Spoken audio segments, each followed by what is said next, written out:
Bonjour tout le monde. Le 19 mars, à l'association, on a présenté une conférence sur les chemins peu fréquentés. Alors aujourd'hui, ce que je vais faire, c'est que je vais parler de deux chemins qui sont des chemins peu fréquentés. Et on avait aussi parlé que sur un chemin qui est peu fréquenté, on se prépare sur nos chemins ordinaires, mais il faut aussi prendre de l'information et se préparer beaucoup pour aller sur ces chemins-là. Parce que, étant donné qu'ils sont peu fréquentés, donc ça veut dire moins de place à coucher ou moins de services. À ce moment-là, il faut vraiment prendre le temps de se préparer.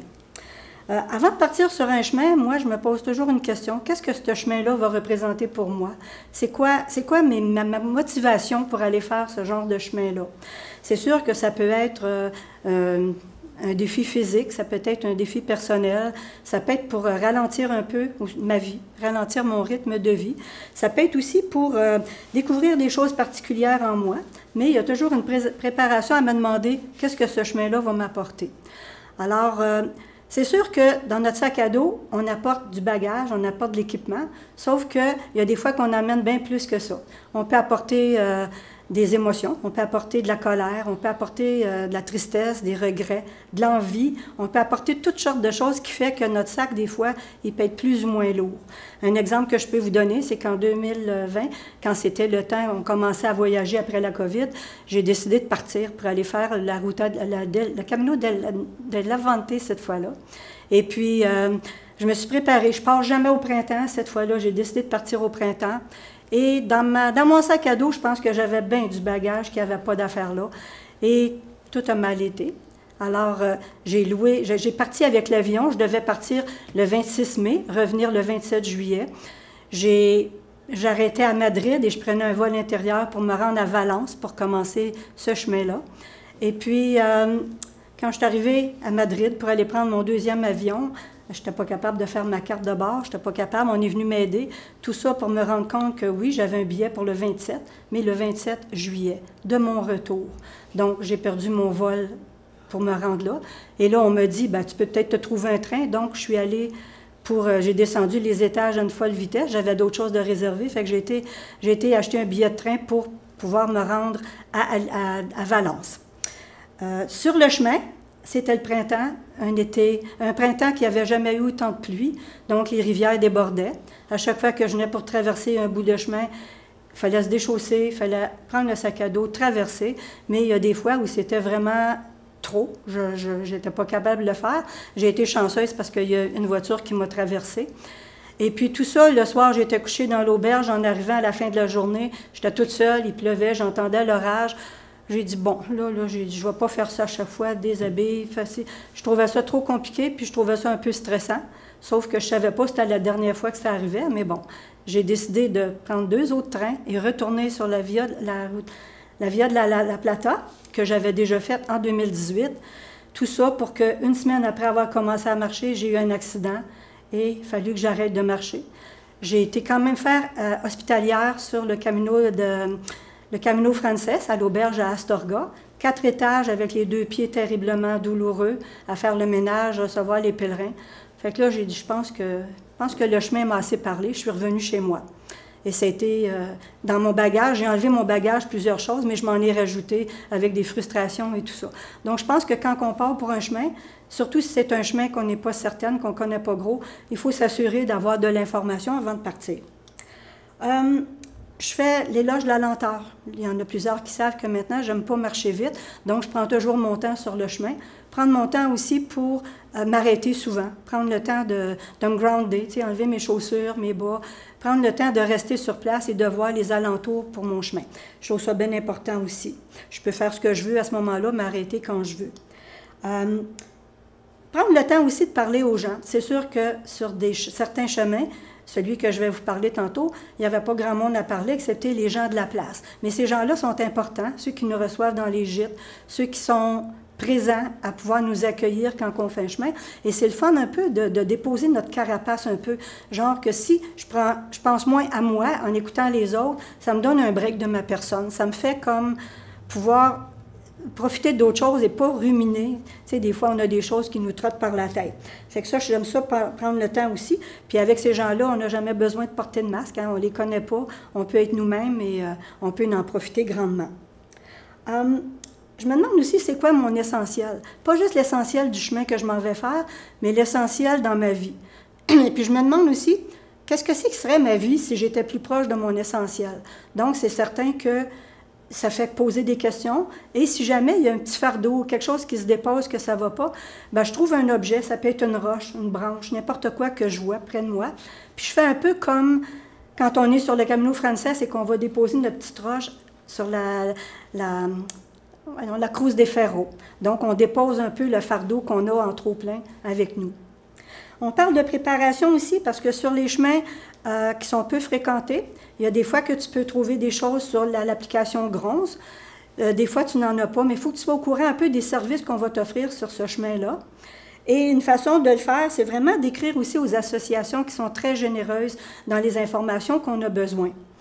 Le chemin que je vous présente aujourd'hui, la Ruta de la Lana. OK. C'est ça que j'ai fait. OK. C'est un chemin d'abord qui commence à Alicante. Je ne l'ai pas montré sur la carte tantôt, mais c'est juste un peu en bas de Valence, là. Et ce chemin-là va jusqu'à Burgos sur le Camino Frances. Donc, c'est un chemin qui travaille qui va du sud-est jusqu'à milieu à peu près du Camino Frances. J'ai été chanceuse parce que j'essayais de préparer ce voyage-là et il n'y avait vraiment pas beaucoup d'informations. Gronze n'a pas encore le site complet, mais il venait juste de sortir un nouveau guide qui avait, qui était, je l'ai fait venir de l'Espagne pour pouvoir l'avoir et continuer de préparer mon voyage. Sur ce guide-là, on dit que le chemin a 743 km divisé en 28 étapes. Sauf que 28 étapes, il y a 7-8 étapes qui sont plus que 28 km. Donc, souvent, c'est que quand tu te trompes un peu, tu te rends compte que tu peux te ramasser facilement avec plus que 30 km. Alors, il faut vraiment essayer de prendre l'information à savoir si, selon le dénivelé, selon le nombre de kilomètres qu'on veut faire, si on va avoir de la place à coucher, si on veut arrêter. C'est un peu... pardon. Donc, ce chemin-là, vu qu'il partait de la mer, c'est un chemin qui était pour l'élevage et le commerce avant que...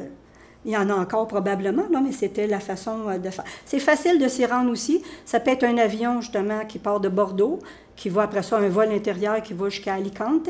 Alicante, c'est une belle petite ville où la paella est vraiment délicieuse. Ça vaut la peine de prendre une journée pour visiter cet endroit-là. Il y a peu de pèlerins, donc c'est certain que depuis qu'ils ont fait ce guide-là, les gens ils veulent tellement que ce chemin-là soit découvert que les nouveaux auberges qui roulent sont vraiment propres, sont beaux, sont neufs. Il y a beaucoup de services là. Et puis, c'est sûr que le fait, des fois, on va trouver juste des petits chemins un peu, des petits chemins de trek un peu, tu sais, des petits chemins peu larges. Donc, vu qu'il y a moins de pèlerins, c'est sûr que de temps en temps, le foin embarque sur le chemin et c'est difficile des fois de suivre. Il faut s'assurer de toujours être bien attentif au chemin. Et aussi, bien, il y a des bosquets là, qui vont pousser, les flèches ou les choses vont être un peu cachées. Justement, on essaye de bien entretenir, mais c'est quand même assez bien. Sauf à la sortie des villes, à l'occasion, les bornes ou les flèches sont un petit peu plus difficiles à voir. Les réservations sont nécessaires, dans le sens que, sur un chemin comme ça, c'est sûr que tu t'en vas, il n'y a pas de monde, tu ne connais pas, tu ne sais pas s'il va y avoir des auberges et tout ça. C'est sûr que le fait d'appeler pour réserver un lit le soir, tu sais que tu vas avoir de la place, inquiétez-vous pas, il va en avoir, il n'y a pas un chat, là.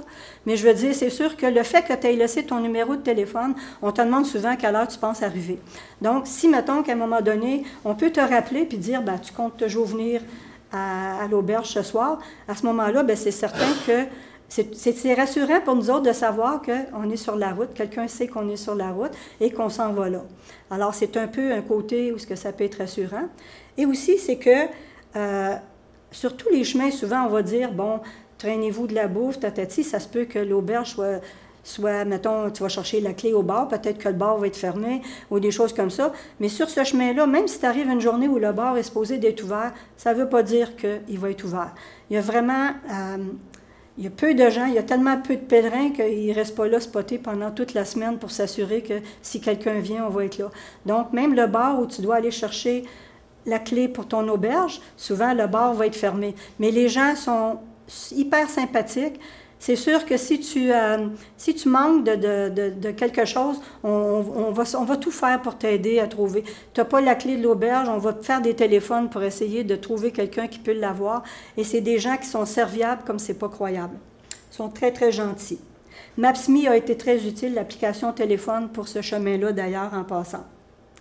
C'est un chemin qui a les mêmes propriétés qu'un autre chemin, que les autres chemins. On a des places que c'est plat, on va marcher tranquillement. Il y a des bouts qui sont faits sur l'asphalte, il y a des bouts qui sont montagneux, avec des bonnes montées aussi, et de temps en temps, ben, des routes. Pas tellement, mais quand même, il y en a.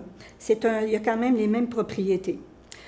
Les villages avec très peu d'habitants, puis quand ils en voient, ils sont tellement surpris, ils sont contents de te voir, ils sont contents de te jaser. Ça fait vraiment une atmosphère qui est agréable. Il y a des beaux paysages. Il y a des falaises, il y a des précipices, il y a des falaises, il y a des grottes, il y a des montagnes, il y a des châteaux, il y a vraiment des belles choses. Il y a peu de pèlerins, mais par contre, il y a des animaux. On voit j'ai vu plus là de chevreuils que sur d'autres chemins. Il y a des petits lièvres qui courent un peu partout ici et là, ça fait vraiment agréable. Puis il y a des vautours.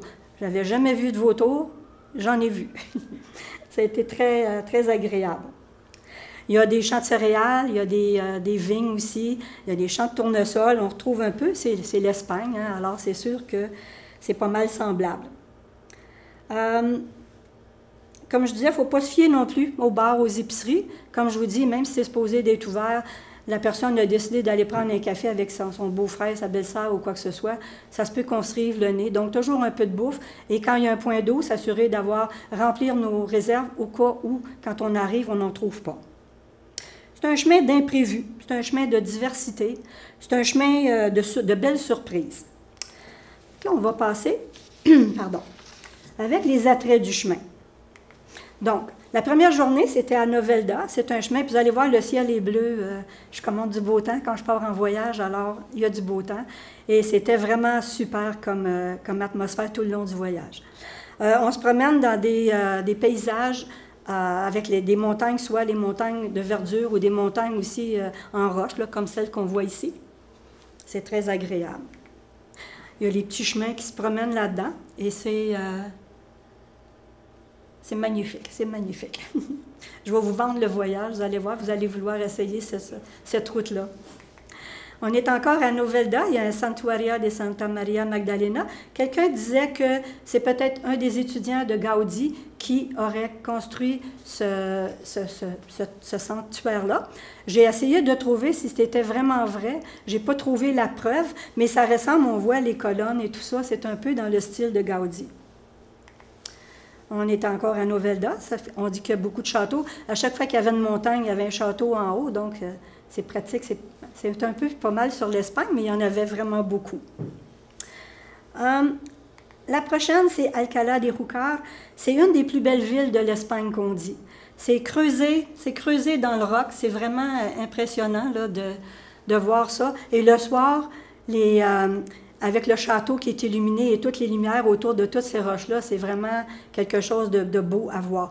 Et pour se rendre là, on marche sur des falaises et on voit, c'est vraiment bas, là, c'est vraiment le fun de se promener, c'est tout en hauteur. Et on le voit un petit peu plus près ici, là, c'est vraiment, c'est quelque chose qu'on ne voit pas souvent. Ça me fait un petit peu penser à des choses bouddhistes, mais tu sais, avec des maisons plus qu'avec juste les grottes là, des bouddhistes.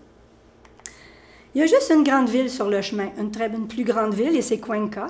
Cuenca, c'est une ville, quand on arrive, on sort de bois, on sort un peu industriel un peu, et on rentre dans la ville moderne, c'est sûr, avec des maisons pas mal semblables, pour se rendre, pour aller vraiment dans la vieille ville, c'est qu'il faut traverser carrément, complètement Cuenca pour se rendre en haut et pouvoir aller voir toutes les maisons qui sont construites là, sur des hauteurs. C'est vraiment la vieille ville est vraiment tout en hauteur. Et on peut se promener sur cette passerelle-là et voir les décors. Comme je vous dis, quand vous marchez, là, les falaises et tout ça, c'est vraiment haut comme place. Ici, ça, c'est une chose bien spéciale.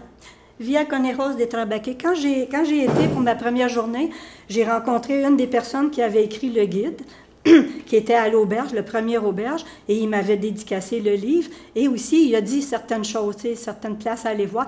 Puis il dit, il va falloir que tu ailles voir Pépé.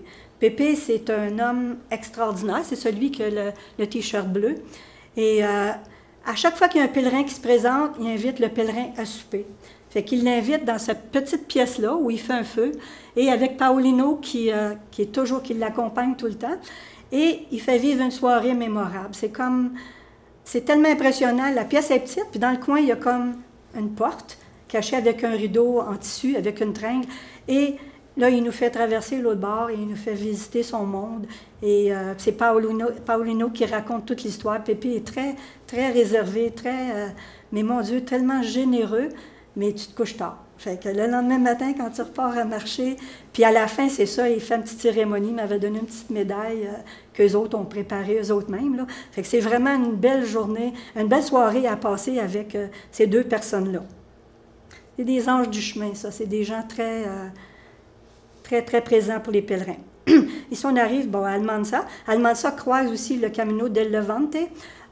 On voit beaucoup de buttes, et souvent sous les buttes, il y a des caves à vin comme ça qui sont là. Plusieurs sont encore opérationnels, ils appartiennent à des gens, et il y en a d'autres qui sont quand même fermés, mais il y en a tout plein, ça fait tellement drôle, ça me fait penser un petit peu à Bilbo le Hobbit, avec les petites cabanes, là, fait que ça fait vraiment cute de se promener.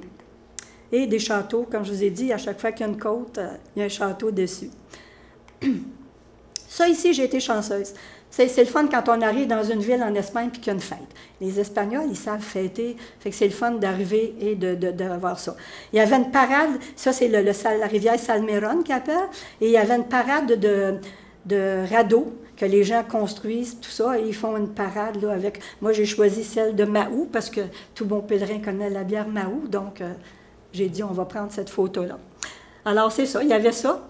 Un peu. Puis ensuite, c'est ça, le cours d'eau, c'est un endroit où il y a beaucoup d'eau, avec aussi des belles chutes. C'est vraiment un endroit merveilleux. En plus, avec la fête, la musique toute la journée, c'était très beau. Puis ça se terminait avec ça. Moi, je ne suis pas une fanatique. J'ai une photo parce que je ne reste pas dans ces... Je trouve ça un peu difficile pour les animaux. Mais tu sais, ça existe encore. Mais ce qui est le fun à voir, c'est que les estrades, c'est vrai qu'ils sont au soleil puis que c'est vide, mais avant, même quand c'était au soleil, c'était toujours plein et les gens accouraient vers ça.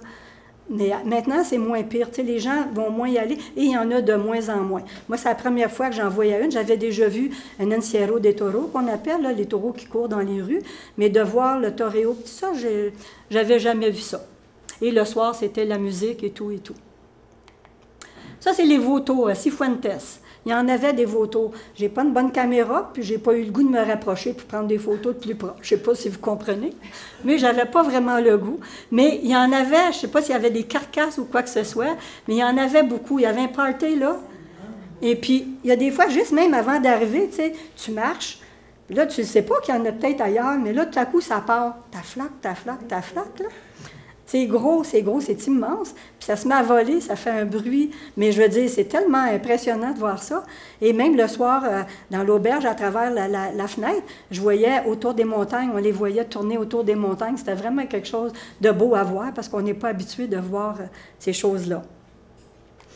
On arrive à Aragosa, c'est une petite ville, toute la ville était peinte. C'était tellement cute.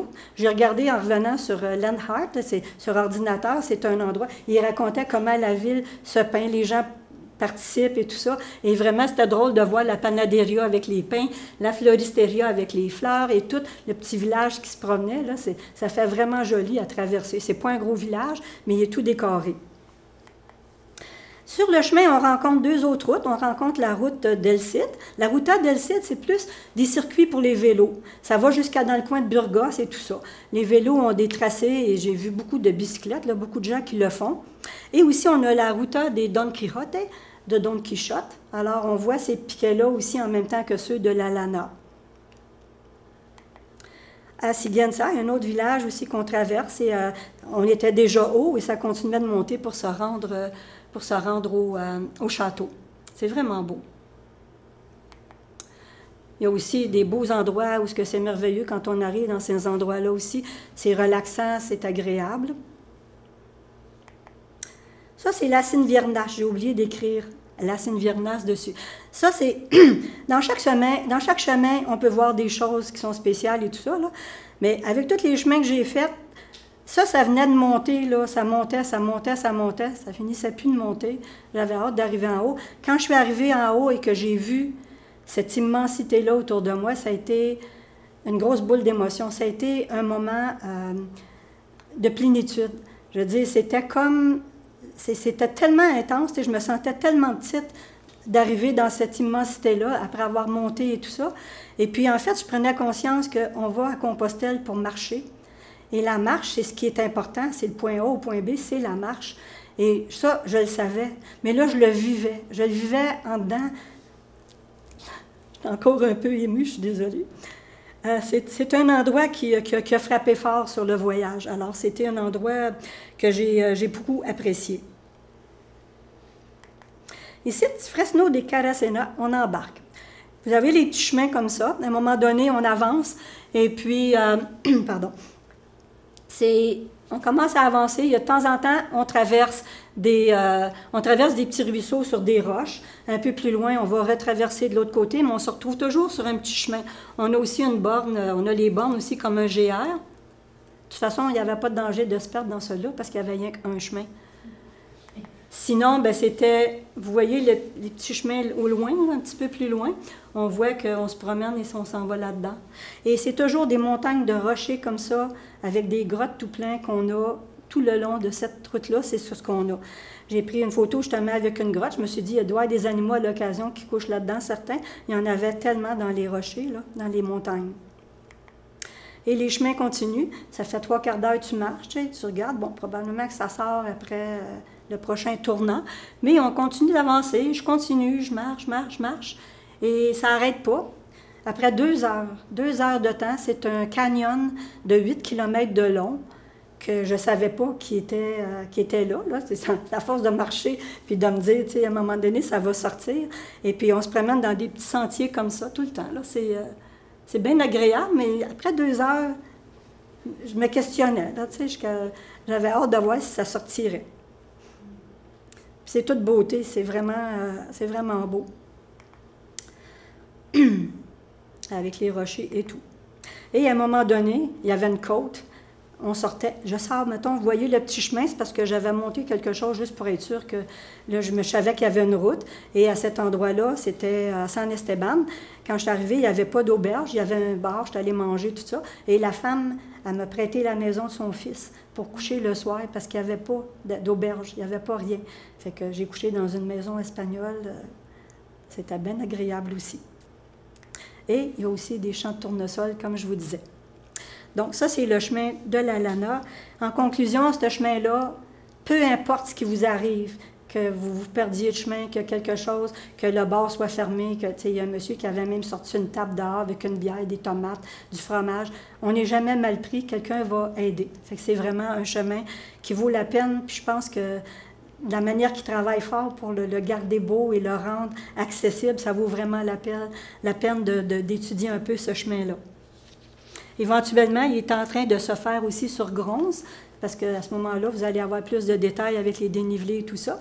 Mais pour l'instant, il y a juste le guide, là, papier, qui est là. On passe maintenant à un autre chemin, le San Salvador.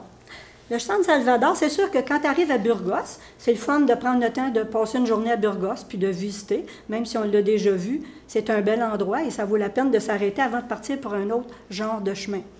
Le San Salvador, là, mettons que de Burgos, j'avais pris un autobus jusqu'à Léon. Et après ça, Léon, c'est là qu'on part. Sur cette chose-là, on est vraiment sur le Camino Frances. Donc, Santiago, qu'on continue le Camino Frances. Et pour se rendre Oviedo, qui est le départ du Camino Primitivo. Donc, le chemin San Salvador part de Burgos et va jusqu'à Oviedo. On dit que le Salvador, c'est un des chemins les plus difficiles. Pas à cause de son kilométrage, c'est 120 km. Ça peut se faire entre 4 et 7 jours. 4 jours, je pense qu'il faut être un bon sprinter, là. Je l'ai fait en 6 jours, mais c'est un chemin il y a de la difficulté par rapport à ce qu'il appelle l'orographie.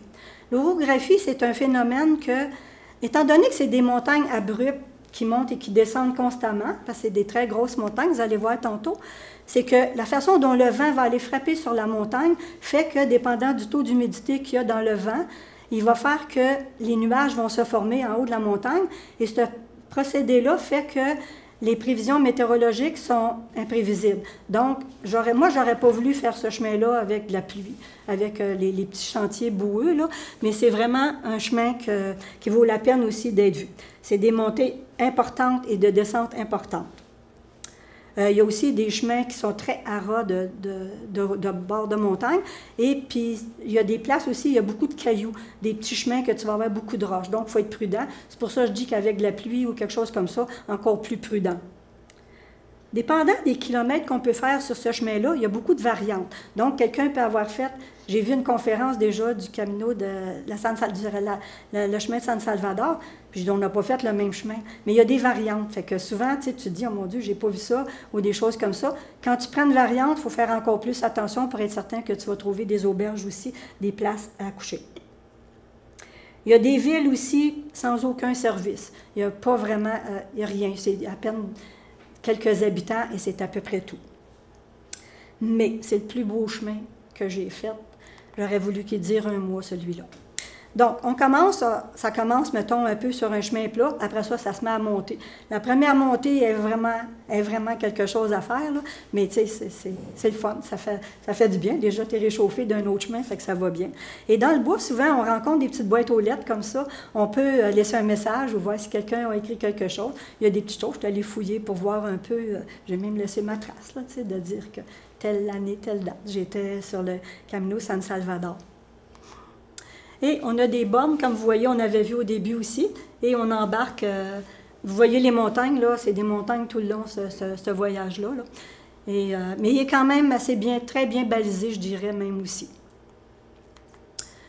On a les genres de petits pics, un peu comme quand on fait notre déneigement, nous autres, là, que on faut trouver, mais quand c'est vaste comme endroit, il faut vraiment le spotter parce que le gazon n'est pas toujours bien tapé. C'est des chemins vraiment à ras de montagne, comme vous voyez, là, ça se promène et ça va sur le bord. Il y a des précipices. Pour ça, je disais qu'avec des chemins avec de la boîte, j'aurais moins aimé ça. Mais c'est beau, c'est tellement beau, c'est le genre. C'est pour ça que je voulais aller faire là, le Vidado, puis ça n'a pas marché encore, peut-être un jour, mais c'est un chemin que j'aimerais bien faire. C'est vraiment magnifique. Vous voyez les nuages qui se forment un peu? J'étais chanceuse, c'était des nuages sans méchanceté. Fait que ça, c'était correct. Quand on est en haut, des fois, quand tu regardes, moi, je regarde en bas, puis je me dis, ah, c'est là que je m'en vais. Non, c'était pas là, je m'en allais pas en tout. Parce qu'il y a, c'est que c'est des grosses... On voit de l'autre côté où on va aller, fait qu'il faut faire le tour de toutes les montagnes en les longeant sur le bord pour se rendre de l'autre côté. Fait qu'on se demande toujours, où est-ce que je couche, tu sais? C'est pas évident. C'est magnifique comme tout ce qu'on a autour. En plus, il y avait de la chasse à, comment on appelle les cochons, là, les sangliers. Les sangliers, ben, tu sais, ils n'étaient pas proches, mais avec les cours des montagnes en roche, on jurait qu'ils tirent à côté. C'est un peu épeurant quand même. Il y a même une chose de ski là-bas. Vous voyez, là, à ce moment-là, c'était très haut et les nuages étaient un petit peu plus gris. Mais il n'y a pas eu de pluie. Ça a bien été. Et je me dis que là, je suis arrêtée pour manger à cette place-là. Mais tu sais, pour ceux qui font du ski, qui vont à ces places-là, c'est que c'est des gens qui sont très, très à l'aise, je crois. Ça coûtait cher au restaurant, en tout cas. Juste pour un café puis une croûte, là. C'était pas mal dispendieux. Et on est dans les montagnes tout le temps. C'est sûr que qu'on regarde à gauche, qu'on regarde à droite, qu'on regarde en avant, en arrière, c'est magnifique comme paysage. On est vraiment au bout du monde, parce qu'à part du petit village de temps en temps où je vais coucher, il n'y a pas rien d'autre autour, fait qu'on est toujours dans les montagnes. Fait qu'à un moment donné, bien, ça recommence à descendre, et ça se termine avec ces choses-là. C'est un chemin, c'est un des plus, comme je vous dis, j'aurais voulu que ce chemin-là dure un mois au moins, parce que c'est le genre de chemin que j'aime faire, j'aime le trekking, j'aime ça, marcher en montagne dans des petits chemins comme ça, et c'est tellement beau. Puis en plus, les gens, là, on a l'impression qu'on marche, dans un univers qui est différent. Tu n'as pas de repère quand tu es dans ça. C'est comme tellement, il y a une liberté totale. Juste de suivre ton petit chemin puis de dire, regarde, j'ai pas d'autre chose à faire, il n'y a rien d'autre, juste que de la montagne. Fait que j'ai beaucoup apprécié de faire ces deux chemins, en fait. Alors, j'espère que ça va vous avoir donné le goût de faire un de ces deux voyages-là un jour. Merci.